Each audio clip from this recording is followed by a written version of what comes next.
تعظیم نبی کا سنتے ہی جنہیں سوزش سی ہو جاتی ہے، جنہیں سوزش سی ہو جاتی ہے، شوق توحید کے شربت سے، شوق توحید کے شربت سے ہم ان کا روگ مٹائیں گے، توحید و رسالت کی خاطر ہر باطل سے ٹکرائیں گے، توحید و رسالت کی خاطر ہر باطل سے ٹکرائیں گے۔ ہم آل نبی کے مت والے، حسنین کے مشن کے وارث، جو آل نبی کا چاہنے والا ہے کہہ دے سبحان اللہ۔ ہم آل نبی کے مت والے، حسنین کے مشن کے وارث۔ بسم اللہ الرحمن الرحیم۔ رب اشرح لی صدری ویسر لی امری واحلل عقدۃ من لسانی یفقہوا قولی۔ رضیت باللہ ربا وبالاسلام دینا وبمحمد صلی اللہ علیہ وسلم نبیا ورسولا۔ احمدک اللہم یا مجیب کل سائل، والصلاة والسلام على من هو افضل الوسائل۔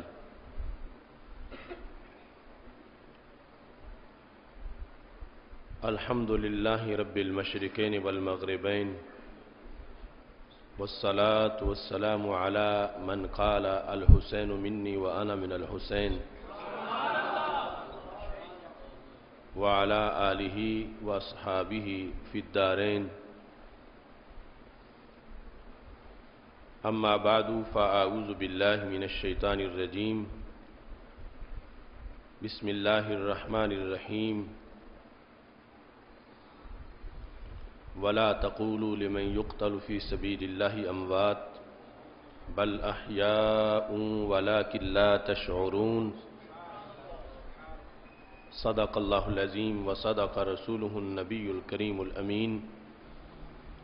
ان اللہ وملائکتہ یصلون علی النبی یا ایہا الذین آمنوا صلوا علیہ وسلموا تسلیما۔ الصلاة والسلام علیکہ یا سیدی یا رسول اللہ وعلی آلکہ واصحابکہ یا حبیب اللہ۔ مولاي صل وسلم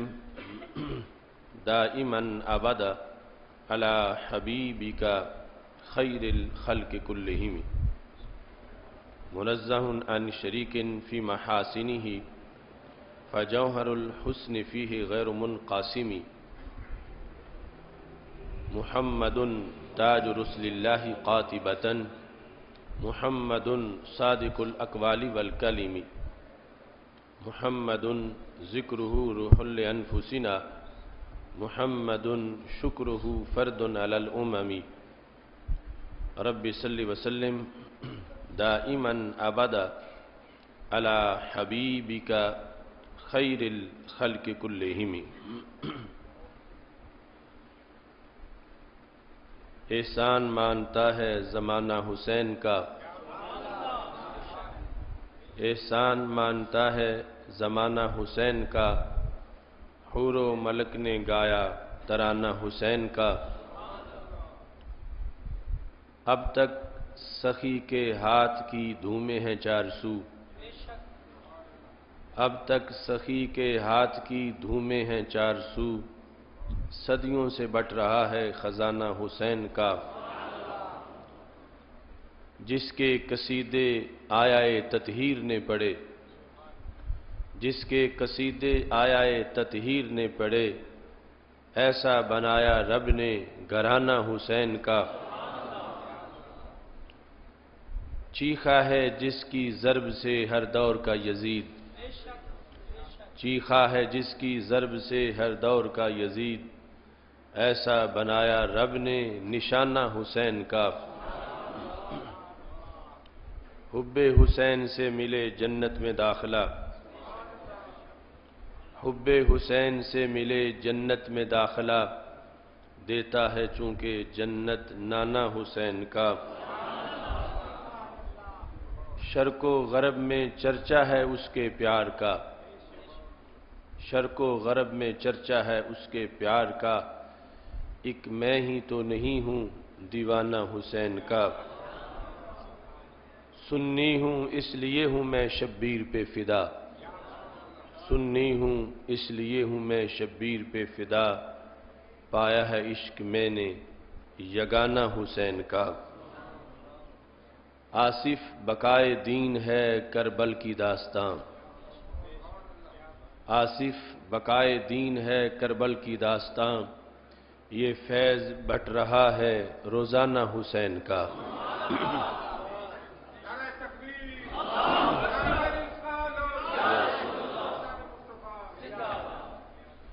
اللہ تبارک و تعالی جل جلالہ وعم نوالہ واتم برہانہ وعظم شانہ وجل ذکرہ وعز اسمہ کی حمد و ثنا، اور حضور سرور کائنات مفخر موجودات زینت بزم کائنات دستگیر جہاں غم گسار زماں سید سرورام حامی بے کساں قائد المرسلین خاتم النبیین احمد مجتبی جناب محمد مصطفیٰ صلی اللہ علیہ وآلہ وصحابہ وبارک وسلم کے دربار گوہر بار میں ہدیہ درود و سلام عرض کرنے کے بعد رب ذوالجلال کے فضل اور توفیق سے 9 محرم الحرام کو خطبہ جمعۃ المبارک کے موقع پر آج ہماری گفتگو کا موضوع ہے حضرت سیدنا امام حسین رضی اللہ تعالی عنہ کی شخصیت اور شہادت۔ میری دعا ہے خالق کائنات جل جلالہ شہداء کربلا رضی اللہ تعالی عنہم اور سید الشہداء حضرت امام حسین رضی اللہ تعالی عنہ کے مراکد پر نور پر کروڑوں رحمتیں نازل فرمائے، اور اللہ تعالی ہم سب کو آپ کے مشن پہ آگے بڑھنے کی توفیق عطا فرمائے۔ سیدنا امام حسین رضی اللہ تعالیٰ عنہ کی شخصیت کے بہت سے پہلو، ہر پہلو اتنا عمدہ اور عظیم ہے کہ جس پہلو پر بھی غور کیا جائے اس میں حضرت امام حسین رضی اللہ تعالیٰ عنہ کی عظمت، فضیلت اور منقبت بھی ظاہر ہے، اور ساتھ ساتھ ہمارے لیے اس میں سبق بھی موجود ہے۔ آپ کی ولادت سے لے کر شہادت تک قرآن و سنت کی تعلیمات کی روشنی میں حضرت سیدنا امام حسین رضی اللہ تعالیٰ عنہ کی زندگی کی ہر گھڑی ایک مرشد اور رہنما کی حیثیت رکھتی ہے۔ کربلا کے میدان میں آپ نے جو کردار ادا کیا، اس کردار نے ہمیشہ کے لیے حسینیت کو امر بالمعروف اور نہی عن المنکر کا حوالہ بنا دیا، اور کربلا کو مقتل سے مکتب بنایا، اور ایسا مکتب کہ جس کے فارغ التحصیل یا جس کے فیض یافتہ پوری کائنات میں بلند حوصلوں اور بلند ہمتوں کے ساتھ نظر آئے۔ سیدنا امام حسین رضی اللہ تعالی عنہ کی ولادت، آپ کا عقیقہ، آپ کا نام اور اس سے متعلقات وہ بھی سند کے ساتھ کتب حدیث میں موجود ہیں۔ یہاں تک کہ حضرت ابو ہریرہ رضی اللہ تعالیٰ عنہ سے یہ مروی ہے، ابن عساکر نے تاریخ دمشق کے اندر اس کو ذکر کیا ہے، کہتے ہیں حضرت ابو ہریرہ رضی اللہ تعالیٰ عنہ امام حسین رضی اللہ تعالیٰ عنہ سے ایک موقع پر گفتگو کر رہے تھے اور کہا یا ابا عبداللہ لقد رأیتک علی یدی رسول اللہ صلی اللہ علیہ وسلم، کہ اے امام حسین میں نے آپ کو اس وقت دیکھا کہ جب ولادت کے فوراً بعد آپ کو سرور کونین حضرت محمد مصطفیٰ صلی اللہ علیہ وسلم کے مقدس ہاتھوں پہ رکھا گیا۔ اس وقت لقد طفل فی فیک، نبی اکرم نور مجسم شفیع معظم صلی اللہ علیہ وسلم نے اے حسین آپ کے منہ مبارک میں اپنا لعاب دہن گرایا، مبارک لعاب دہن آپ کو عطا کیا، وَتَكَلَّمَ بِكَلَامٍ مَا أَدْرِي مَا ہوا، اور اس وقت نبی اکرم نور مجسم شفیع معظم صلی اللہ علیہ وسلم نے اے حسین آپ سے گفتگو کی تھی، میں نہیں جانتا کہ اس میں کیا کچھ ذکر کیا گیا۔ تو حضرت امام حسین رضی اللہ تعالی عنہ کے دنیا میں آنے کے فوراً بعد ان سے جو خطاب رسول صلی اللہ علیہ وسلم ہوا، اس کے مضامین امام عالی مقام رضی اللہ تعالی عنہ کو جو اس وقت سے امانتیں رسول اکرم نور مجسم شفیع معظم صلی اللہ علیہ وسلم نے عطا فرمائی، امت کے سب سے بڑے حدیث کے راوی حضرت سیدنا ابو ہریرہ رضی اللہ تعالیٰ عنہ کہتے ہیں کہ ان کے بارے میں نہیں بتا سکتا کہ کیا کیا نبی اکرم نور مجسم شفیع معظم صلی اللہ علیہ وسلم نے آپ کو چیزیں ودیت کی تھیں، لیکن اس سے پتہ چلا کہ امام حسین کی ولادت بھی منفرد درجے کی ولادت ہے کہ دوسرے بچوں سے گفتگو کی جاتی ہے بہت بعد میں اور ان کو سبق دیے جاتے ہیں، اور حضرت امام حسین رضی اللہ تعالی عنہ سے سرور کونین تمام رسولوں کے سردار حضرت محمد مصطفیٰ صلی اللہ علیہ وسلم بعد از ولادت فوراً جب وہ آپ کے ہاتھوں پہ رکھے گئے تو میرے محبوب علیہ السلام نے امام حسین سے کلام کیا، گفتگو فرمائی۔ ایک ہوتا ہے قراءہ کہ سرکار نے کوئی آیت پڑھی ہو، کوئی وظیفہ فرمایا ہو، ایک ہے کسی سے ہم کلام ہونا، تو یہاں پر حدیث شریف میں جو الفاظ ہیں وہ تکلم بکلام، نبی اکرم نور مجسم شفیع معظم صلی اللہ علیہ وسلم نے اس وقت کلام فرمایا، گفتگو فرمائی، اور یہ حضرت امام حسین رضی اللہ تعالی عنہ کے بلند اسباق کے مختلف پہلو ہیں، اور اس کے ساتھ پھر نام رکھنے کے لحاظ سے اور مزید گھٹی کے لحاظ سے جو امور ہیں ان کو بھی کتب حدیث کے اندر بیان کیا گیا۔ مسند امام احمد میں یہ حدیث شریف موجود ہے کہ لما ولد الحسن رضی اللہ تعالیٰ عنہ سماہ حمزہ، کہ نبی اکرم نور مجسم شفیع معظم صلی اللہ علیہ وسلم نے حضرت امام حسن رضی اللہ تعالی عنہ کے